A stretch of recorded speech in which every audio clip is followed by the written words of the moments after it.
في قلبي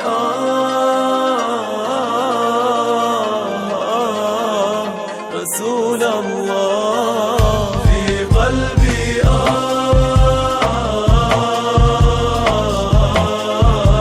رسول الله يوم ميلاد الحبيب زاد في قلبي لهيبي يوم ميلاد الحبيب زاد في قلبي لهيبي واشتياقي في قلبي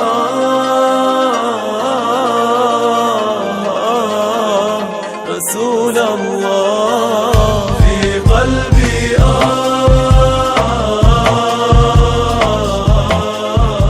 رسول الله يوم Rasulullah Shallallahu Alaihi Wasallam mengajarkan kepada kita berdoa. Rasulullah Shallallahu Alaihi Wasallam mengajarkan kepada kita bagaimana kita berdoa, di mana kita berdoa, kapan kita berdoa, apa yang beliau baca di dalam doanya. Rasulullah Shallallahu Alaihi Wasallam mengajarkan kita bagaimana kita beribadah, bagaimana kita sholat, bagaimana kita puasa. Karenanya kita menjadikan beliau sebagai suri tauladan kita, uswah hasanah kita. Di dalam berdoa Rasulullah Shallallahu Alaihi Wasallam terkadang mendoakan kebaikan dan terkadang juga beliau mendoakan kejelekan. Tapi itu sangat jarang sekali. Suatu ketika Rasulullah Shallallahu Alaihi Wasallam diberitahukan tentang satu kabilah bernama Daus. Ya Rasulullah, sesungguhnya kabilah Daus itu mereka membangkang, mereka ingkar, bahkan mereka berbuat zalim. Maka doakan jelek bagi mereka. Rasulullah Shallallahu Alaihi Wasallam kemudian mengangkat tangannya dan berdoa, Allahumma hdi Dausan wa'ti bihim mu'minin. Ya Allah, berikanlah hidayah kepada kabilah Daus dan datangkanlah mereka dalam keadaan mukmin. Kemudian Allah Ta'ala memberikan hidayah kepada kabilah Daus. Mereka beriman kepada Rasulullah Sallallahu Alaihi Wasallam. Dalam cerita yang lainnya disebutkan bahwa datang para sahabat Rasulullah Sallallahu Alaihi Wasallam menyebutkan tentang satu kabilah bahwa mereka adalah orang-orang yang kafir. Ya Rasulullah, doakan mereka agar mereka mendapatkan laknat Allah Ta'ala. Tapi apa jawab Rasulullah Sallallahu Alaihi Wasallam? Sesungguhnya saya diutus sebagai pembawa rahmah dan saya tidak diutus sebagai orang yang sering melaknat. Rasulullah Sallallahu Alaihi Wasallam terkadang juga melaknat, mendoakan kejelekan bagi seseorang yang tidak mau beriman kepadanya, bahkan menyakiti Rasulullah Sallallahu Alaihi Wasallam. Suatu ketika Rasulullah Sallallahu Alaihi Wasallam dicaci maki oleh anak dari Abu Jahal. Padahal sebelumnya anak Abu Jahal ini adalah menantu Rasulullah Sallallahu Alaihi Wasallam. Itu sebelum turunnya ayat Al-Quran yang melarang seorang wanita mukminah menikah dengan seorang laki-laki yang kafir. Anak Abu Jahal ini suatu ketika datang kepada Rasulullah, mencaci maki Rasulullah, menghina Rasulullah di depan Rasulullah, bahkan meludahi Rasulullah. Rasulullah Sallallahu Alaihi Wasallam kemudian mendoakan bahwa dia agar mendapatkan balasan dari Allah Ta'ala. Seraya Rasulullah Sallallahu Alaihi Wasallam berdoa, Allahumma sallit alaihi kalban min kilabika. Ya Allah, binasakan dia dengan engkau mengirim salah satu binatang buas untuk memakannya. Kemudian anak dari Abu Jahal ini suatu ketika dia musafir bersama rombongan. Bahkan Abu Jahal pun juga berada di dalam rombongan tersebut. Dan terbayang di dalam benaknya, terbayang di dalam hatinya, doa Rasulullah Shallallahu Alaihi Wasallam selalu terangan-angan pada hatinya, bahwa doa Rasulullah tidak akan pernah ditolak. Dalam hatinya seperti itu. Sampai ketika malam menjelang tiba di satu tempat bernama Hauron, kemudian terdengar gaungan macan. Maka kemudian anak dari Abu Jahal ini merasa ketakutan. Dia bilang kepada rombongannya, nanti ketika kita bermalam, maka saya ingin bermalam berada di tengah-tengah kalian. Kalian berada di pinggir. Kemudian letakkan perbekalan kita berada di tengah-tengah dan saya berada paling tengah. Seandainya ada macan yang ingin menerkam kita, maka mungkin saya yang terakhir. Dia sudah menyiapkan segalanya, teman-temannya berada di pinggir, kemudian diletakkan perbekalannya di tengah, dan dia kemudian berada di tengah dari perbekalan itu. Tapi kemudian ketika malam tiba, macan ini datang melihat satu persatu dari orang yang tidur, seakan-akan dia sedang mencari mangsanya. Kemudian dia loncat ke arah perbekalan mereka, barang-barang mereka. Dilihat di tengah-tengah di situ ada orang. Itulah orang yang kemudian diterkam oleh macan tersebut. Dia pun menjerit, dia pun kemudian histeris. Sambil dia mengatakan, bukankah aku sudah mengatakan bahwa Rasulullah Muhammad itu doanya tidak akan ditolak oleh Allah Ta'ala. Itulah kata-kata yang terakhir sebelum dia musnah, binasa, diterkam oleh macan tersebut.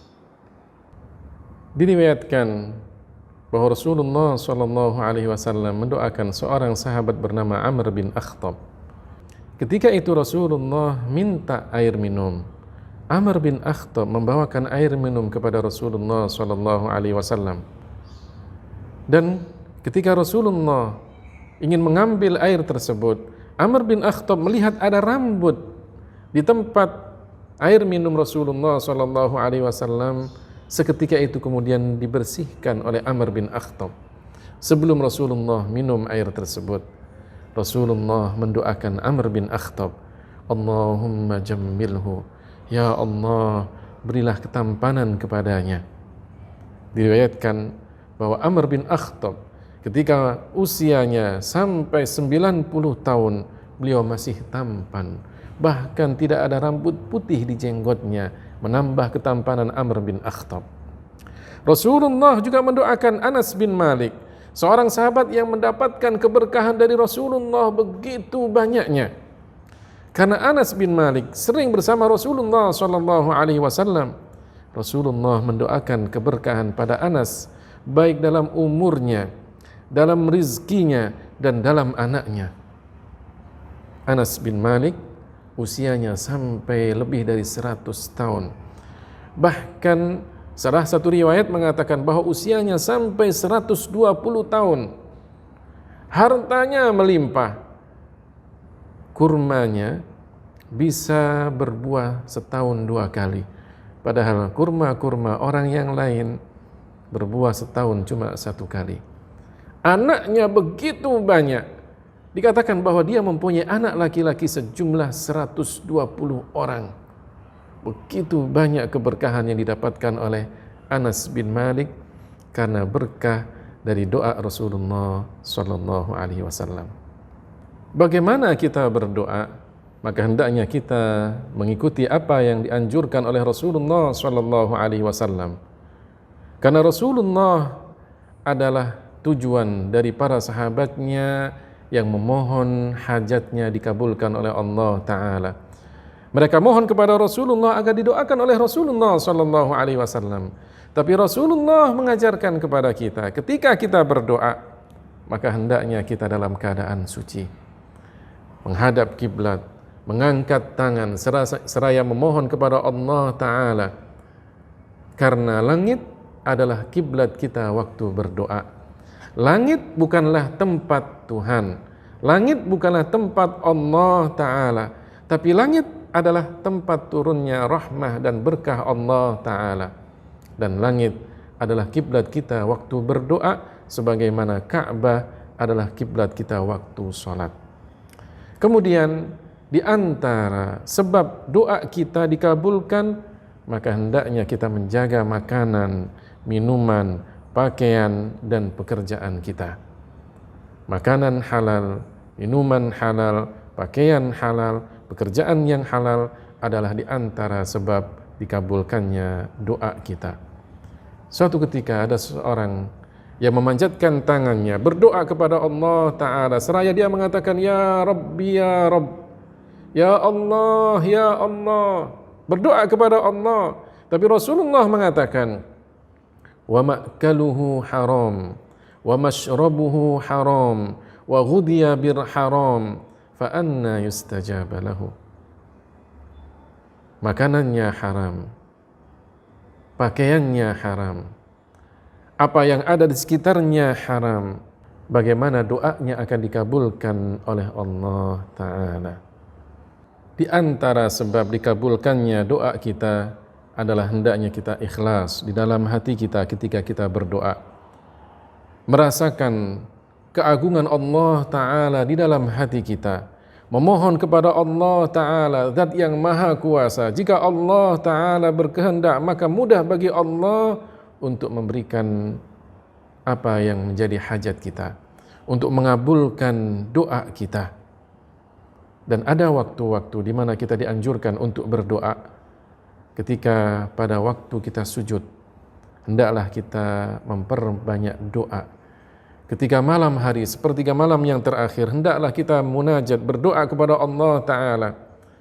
Juga ada doa yang dikabulkan oleh Allah dari hambanya, yaitu doanya orang yang terzalimi, doanya seorang musafir, doanya seorang muslim untuk saudaranya yang muslim ketika dia berjauhan darinya, tidak di depannya. Malaikat ketika mendengar doanya seorang muslim, mendoakan saudaranya yang muslim, yang nun jauh di sana, maka malaikat mengatakan amin walaka bil mithl. Semoga Allah mengabulkan doamu dan engkau mendapatkan seperti apa yang engkau doakan untuk saudaramu yang muslim itu. Di antara doa yang memungkinkan untuk dikabulkan adalah doa orang tua kepada anaknya, atau doa anak yang soleh kepada orang tuanya.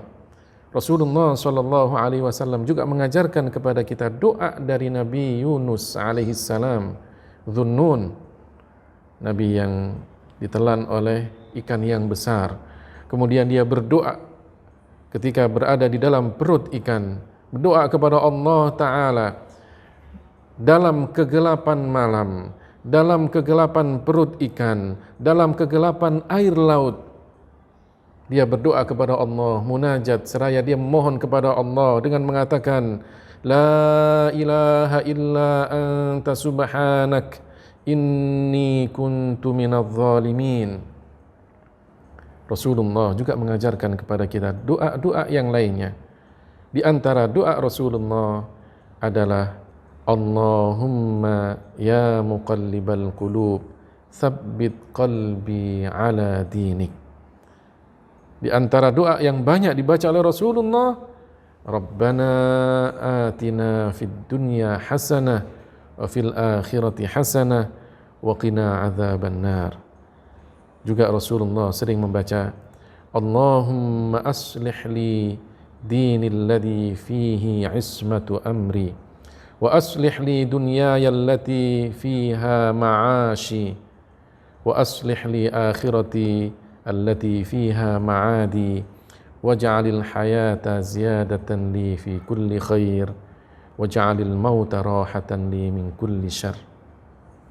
Saudara-saudaraku, jika kemudian kita tidak menghafal doa-doa Rasulullah SAW yang begitu banyaknya, maka kemudian kita diajarkan untuk berdoa sebagaimana para ulama mengajarkan kita satu doa yang mencakup semuanya. doanya adalah Allahumma inni as'aluka min khairi ma sa'alaka abduka wa rasuluka Muhammad sallallahu alaihi wasallam wa a'udzu bika min syarri ma sta'adha minhu abduka wa nabiyyuka Muhammad sallallahu alaihi wasallam. Doa adalah sebab, salah satu sebab agar kemudian hajat kita dikabulkan oleh Allah Ta'ala. Tapi meskipun begitu, ketika kita berdoa maka tidak akan merubah ketentuan Allah Subhanahu wa Ta'ala. Bukankah di dalam hadis yang sahih riwayat Al-Imam Muslim, Rasulullah sallallahu alaihi wasallam mohon kepada Allah 3 hal.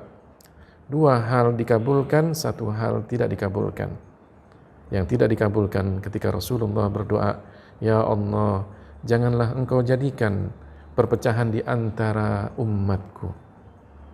Maka Rasulullah sallallahu alaihi wasallam ketika berdoa seperti itu, dikatakan kepada beliau, ya Muhammad, inni idza qadaitu qada'an fa innahu la yurad.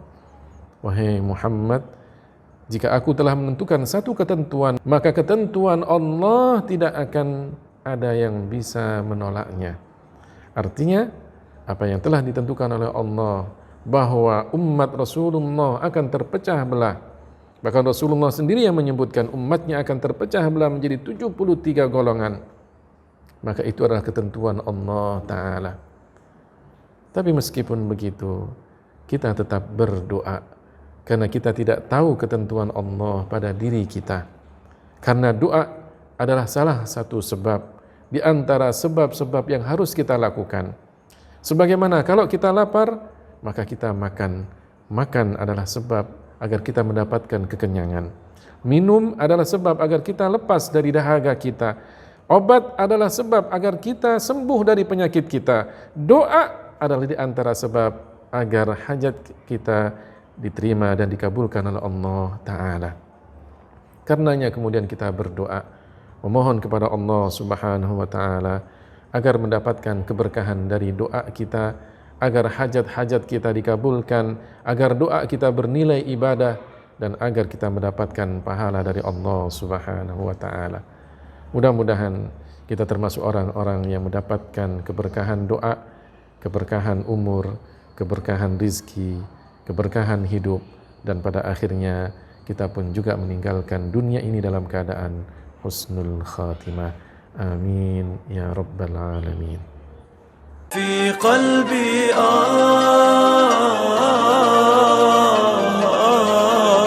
رسول الله في قلبي